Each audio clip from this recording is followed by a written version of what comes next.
Party కలకలం రేపుతుంది. ఆంధ్ర బెంగళూరుకు చెందిన 100 మందిని అదుపులోకి తీసుకున్న పోలీసులు.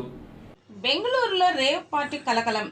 ఎలక్ట్రానిక్ సిటీ సమీపంలోని ఓ ఫామ్ హౌస్ లో జరుగుతున్న రేవ్ పార్టీలపై పోలీసుల దాడి. రేవ్ పార్టీలో MDMA కొకైన్ డ్రగ్స్ గుర్తింపు.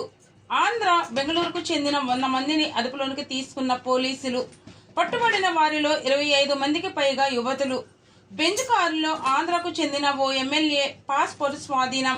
హైదరాబాద్ కు చెందిన వ్యక్తి పార్టీ ఏర్పాటు చేసినట్లు గుర్తింపు.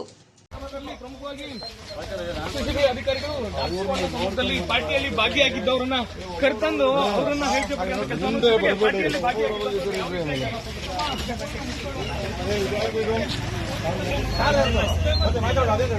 ಏನತ್ರ ಇದೆಯಾ ನಾವು ಕಾರ್ದು ಬಾ ಮುಂದಕ್ಕೆ ಬಾ ಖ್ಯಾತ ಉದ್ಯಮಿಗಳ ಮತ್ತು ಸುಮಾರು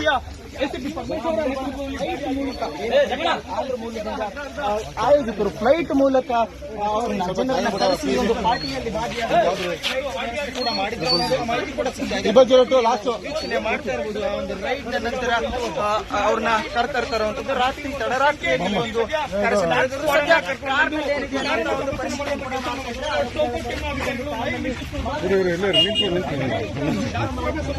ನಮ್ಮವ್ರು ಮಾಡ್ಕೊಡ್ರಪ್ಪ. ನಮ್ಮವರು ಕೆಲವೊಂದಷ್ಟು ಮಂದಿ ಎಸ್ಕೇಪ್ ಆಗಿರುವಂತದ್ದು ಅವರ ಬಗ್ಗೆ ಮಾಹಿತಿ ಕಲಾಕುವಂತ ಕೆಲಸವನ್ನು ಕೂಡ ಅಧಿಕಾರಿಗಳು ಮಾಡ್ತಿದ್ದಾರೆ. ನೋಡ್ತಾ ಇರಬಹುದು ಈಗ ವಿಜುವಲ್ಸ್ ನಲ್ಲಿ ಅಧಿಕಾರಿಗಳು ಪರಿಶೀಲನೆ ಮಾಡ್ತಾ ಇರುವಂತಹ ದೃಶ್ಯಗಳು ಏನೇನಿದೆ ಕಾರ್ನಲ್ಲಿ ಅವರು ಕಳೆದ ಕೆಲವು ವರ್ಷಗಳಿಂದಲೂ ಕೂಡ ಬೆಂಗಳೂರಿನಲ್ಲಿ ಈ ಒಂದು ರೇವ್ ಪಾರ್ಟಿ ನಡೀತಾ ಇದೆ.